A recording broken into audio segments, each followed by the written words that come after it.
Olá, bom dia, seja bem-vindo e bem-vinda nesta sexta-feira, dia 3 de dezembro. Você vai ver nessa edição, o PEC dos precatórios é aprovada com folga no plenário do Senado. Variante Ômicron se espalha pelo mundo. Índia e França confirmam seus primeiros casos e aqui no Brasil passa para 5 o número de brasileiros infectados. E vamos falar também, é claro, sobre o Galo, que após 50 anos é bicampeão do Brasileirão. O Senado aprovou ontem a PEC dos precatórios, mudanças feitas no texto que possibilitam que, com a proposta, o governo possa tornar o Auxílio Brasil de R$ 400 permanente. Na mesma sessão, o plenário voltou à MP que cria o Auxílio Brasil. Por 61 votos a 10, o plenário do Senado aprovou a PEC dos precatórios nesta quinta-feira. A proposta de emenda à Constituição abre espaço fiscal de R$ 106 bilhões no orçamento da União do ano que vem para que o governo possa pagar o Auxílio Brasil no valor de R$ 400.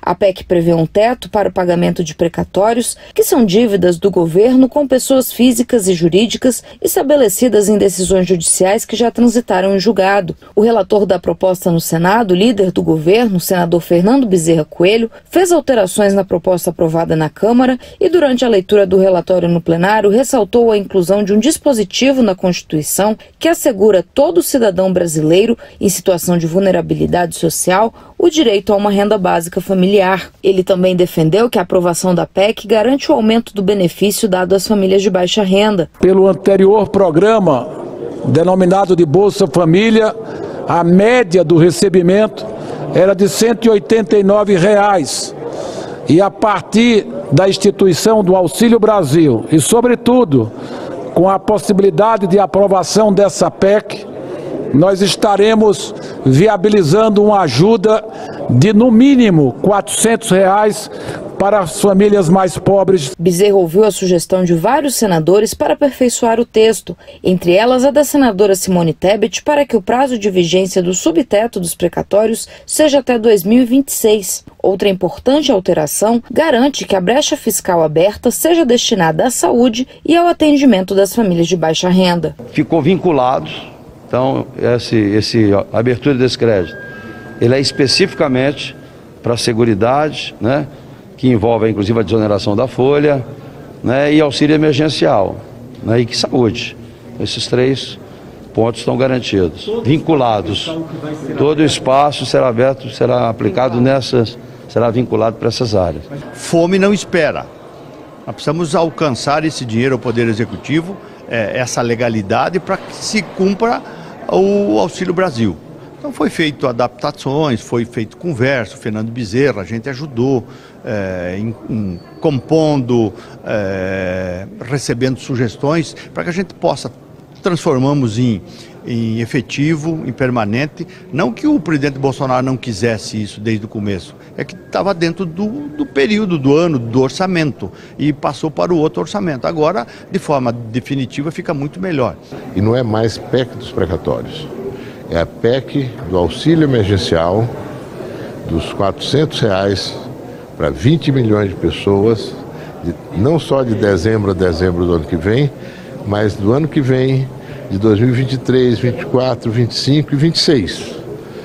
Quando a gente espera que o Brasil já tenha retomado o crescimento, emprego, trabalho, renda para os brasileiros, ou pelo menos que não tenhamos tantos brasileiros nessa situação de miséria e muitas vezes fome.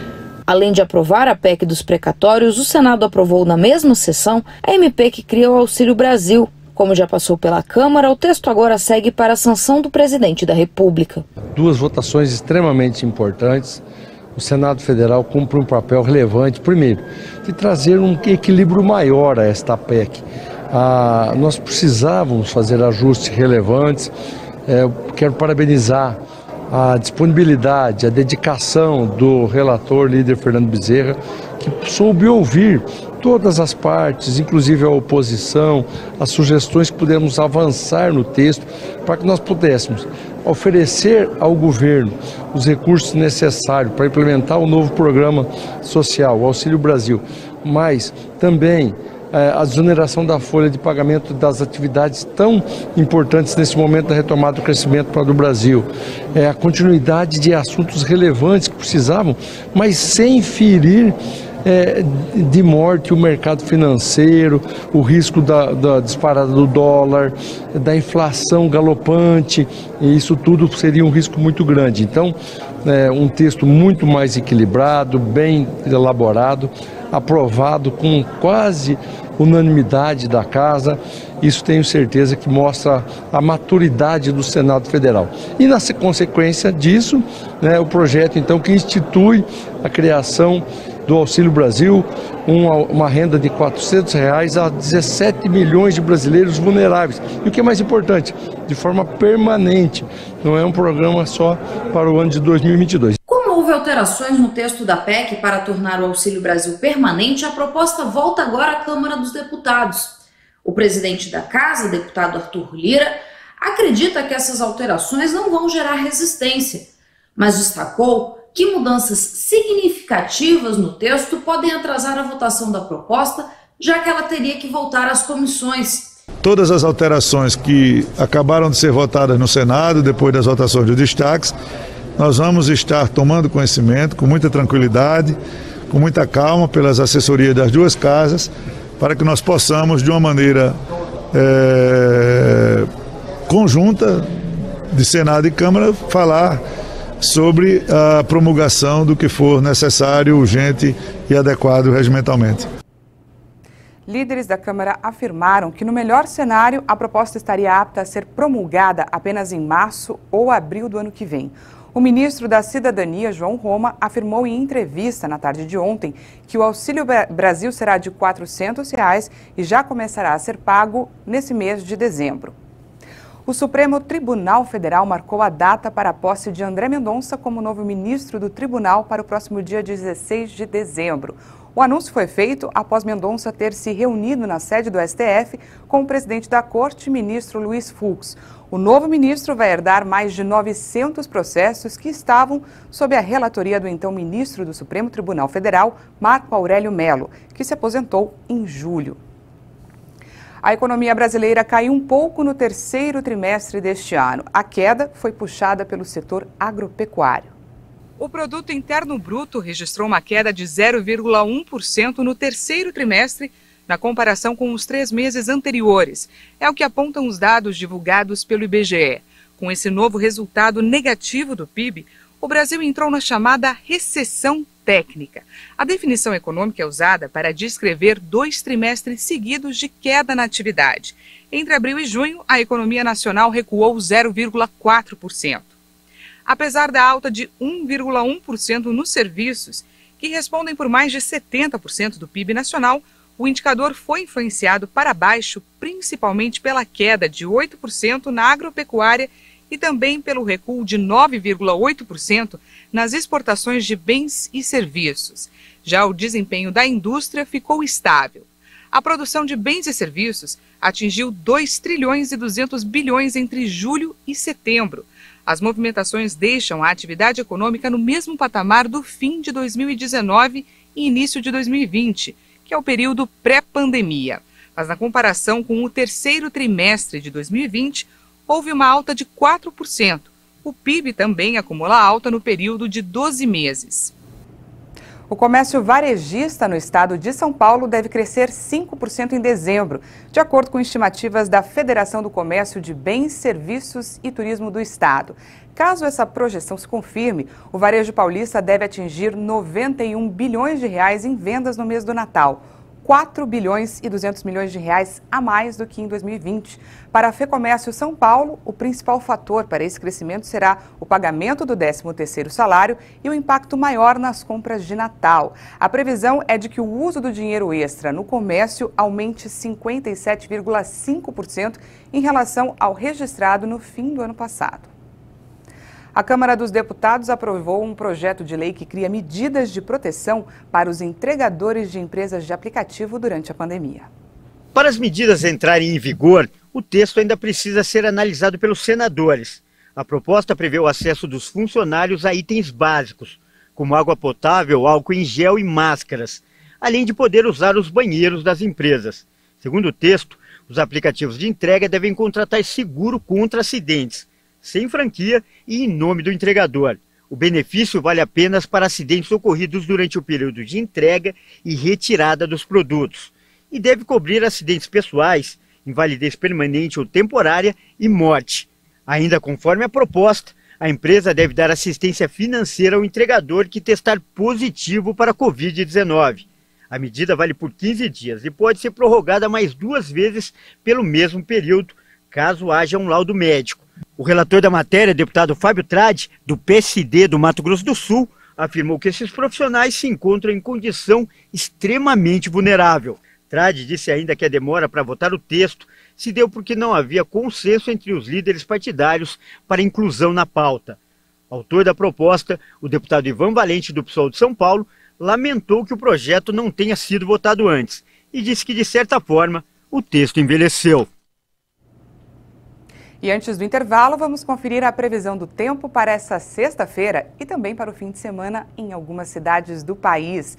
Em São Paulo, a máxima hoje é de 23 graus, céu encoberto, mas sem previsão de chuva.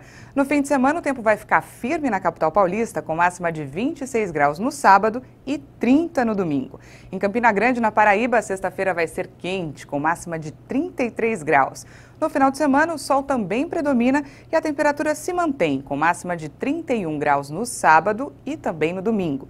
E em Porto Alegre, no Rio Grande do Sul, a previsão é de sol com máxima de 27 graus. No sábado, os termômetros podem registrar até 30 graus e no domingo a temperatura cai um pouquinho, mas não passa dos 28 graus. E você vai ver depois do intervalo, novos casos da variante Ômicron foram confirmados no Brasil. Nós voltamos já.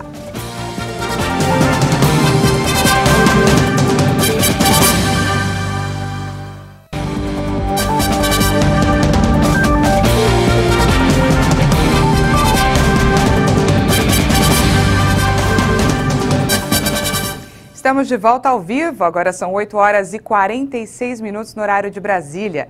E o Distrito Federal afirmou que 2 viajantes chegaram infectados da África. Até o momento, o Brasil registra 5 casos da variante Ômicron.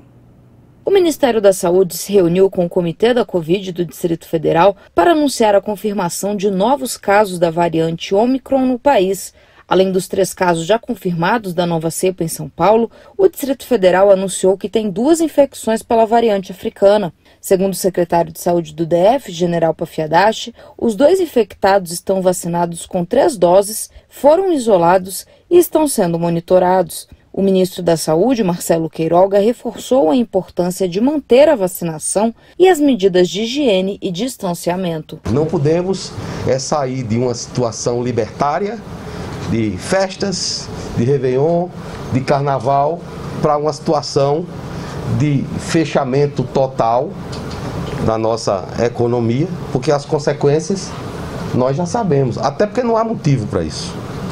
Até agora o que há é a notificação da variante, tem muitas mutações, mas o real impacto sobre a saúde de cada um, nós não sabemos. Após a confirmação dos 3 primeiros casos da variante Ômicron, a Prefeitura de São Paulo decidiu cancelar a festa de Réveillon 2022. A informação sobre o cancelamento da festa de Ano Novo na capital paulista e da decisão que mantém a obrigatoriedade do uso de máscaras em ambientes externos foi confirmada pelo secretário municipal da Saúde, Edson Aparecido. No final de novembro, a Prefeitura de São Paulo tinha anunciado o planejamento do tradicional Réveillon 2022 na Avenida Paulista. A realização do evento foi condicionada ao quadro epidemiológico da pandemia, que estava controlado. No início da semana, o prefeito Ricardo Nunes chegou a dizer que a festa seria mantida. A gestão municipal também previa flexibilizar o uso de máscaras em ambientes externos no dia 11 de dezembro, conforme cronograma do governo estadual, mas ainda aguardava o resultado de um estudo próprio para definir a data. As mudanças vieram após a confirmação de 3 casos da variante Ômicron, sendo 2 deles na capital paulista e 1 na cidade de Guarulhos, na Grande São Paulo. Ainda de acordo com a Prefeitura, um estudo próprio apontou a necessidade de manter o uso de máscaras na cidade e evitar grandes eventos que promovam aglomerações. E para tentar evitar o contágio com a nova variante, o Rio de Janeiro ampliou a exigência de comprovante de vacinação na cidade. A partir de agora, o documento passa a ser cobrado em mais estabelecimentos comerciais. Temendo uma nova crise por causa do surgimento da variante Ômicron no Brasil, as autoridades sanitárias do Rio de Janeiro estão ampliando a exigência de comprovante de vacinação em vários estabelecimentos da cidade. Nos locais em que o passaporte da vacina já era exigido, seguem com a medida academias, estádios, museus, cinema, teatro, feiras e parques temáticos. O secretário de Saúde, Daniel Sorans, disse que apesar da imunização, que a princípio parece responder bem contra a Ômicron, é normal ficarem preocupados. As medidas são preventivas e buscam evitar a adoção de mais medidas restritivas. Os estabelecimentos devem ser responsáveis pelo controle de cada pessoa em suas dependências, mediante a apresentação do comprovante de vacinação com um documento com foto. A vacinação a ser comprovada deve corresponder à primeira e segunda dose, de acordo com o cronograma instituído pela Secretaria Municipal de Saúde do Rio, em relação à idade do indivíduo. E vamos aos números da pandemia aqui no Brasil. O país ultrapassou a marca de 615 mil vítimas pela Covid. Os estados de Mato Grosso, Amapá e Acre não registraram mortes em 24 horas. O Brasil registrou mais 215 novas mortes por Covid-19 em 24 horas. Agora são 615.179 vítimas da doença no país.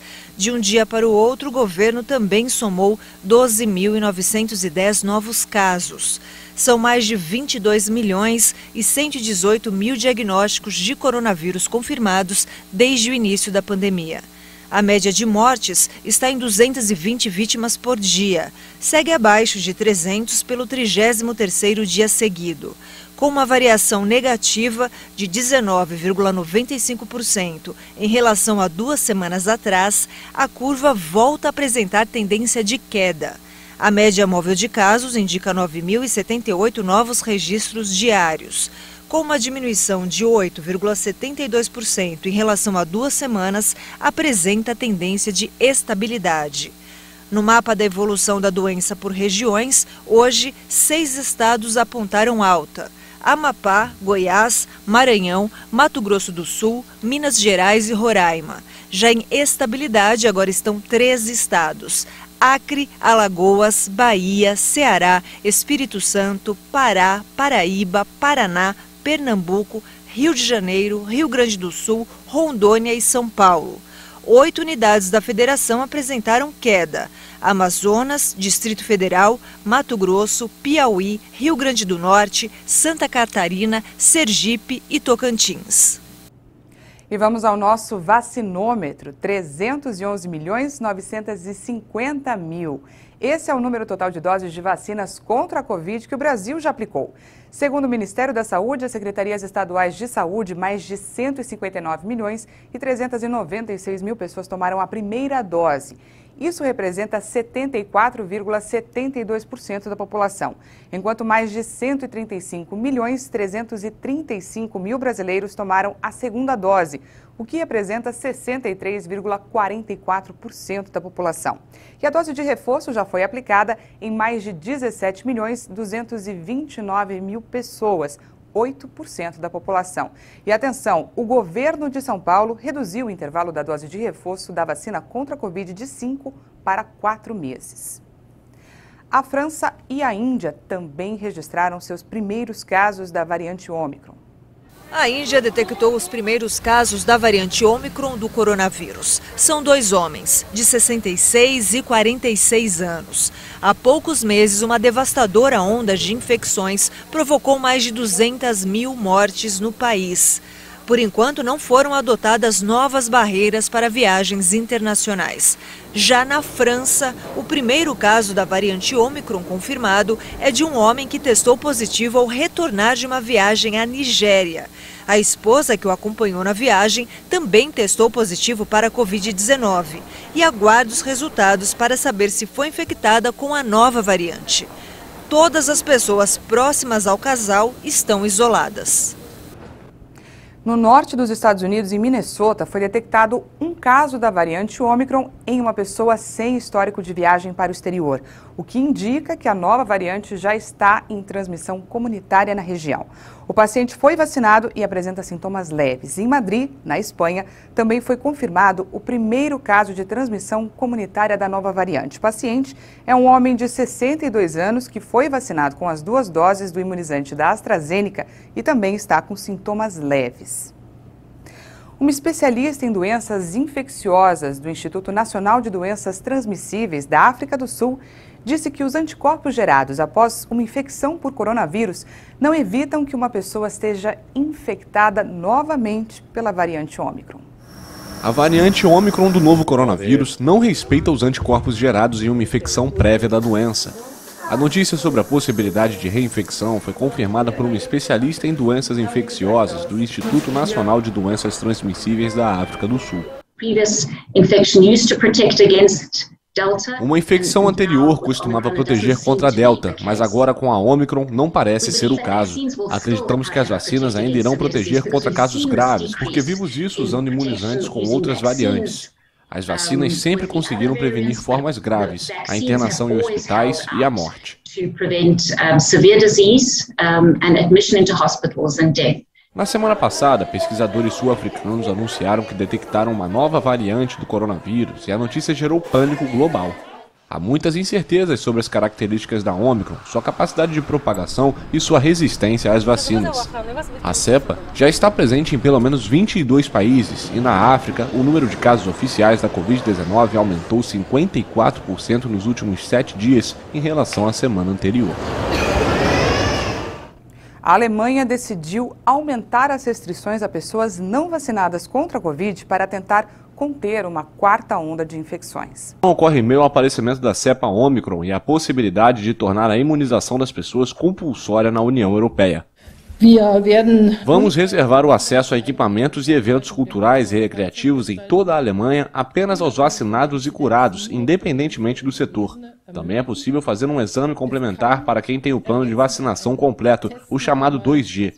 As regras 2G, ou seja, vacinado ou curado, também são estendidas ao comércio varejista, embora estabelecimentos essenciais como supermercados estejam excluídos. As pessoas não vacinadas representam 1/3 da população alemã. O grupo já estava sujeito a restrições de acesso às vias públicas há várias semanas, mas as regras variavam e não cobriam todas as regiões do país. Apesar de os números terem se estabilizado nos últimos dias, a situação permanece alarmante, com dezenas de milhares de novos casos diários e muitos hospitais à beira do colapso. O contexto é agravado pelo atual período de transição na Alemanha, com a saída de Merkel e a entrada de Olaf Scholz, cujas eleições parlamentares só ocorrerão na próxima semana. Mas nem tudo foi festa. A comemoração, que foi iniciada depois da vitória do Atlético de Minas Gerais na noite de quinta-feira em Belo Horizonte, deixou pelo menos 2 feridos por fogos de artifício e um homem foi esfaqueado. Além desses casos, outros 2 torcedores foram socorridos com machucados pelo corpo causados por bombas e rojões.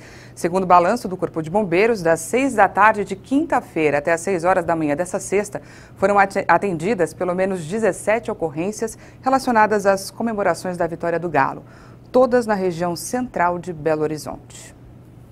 Essa edição fica por aqui. Muito obrigada pela sua companhia. Já tem mais informações com a Patrícia Velenic.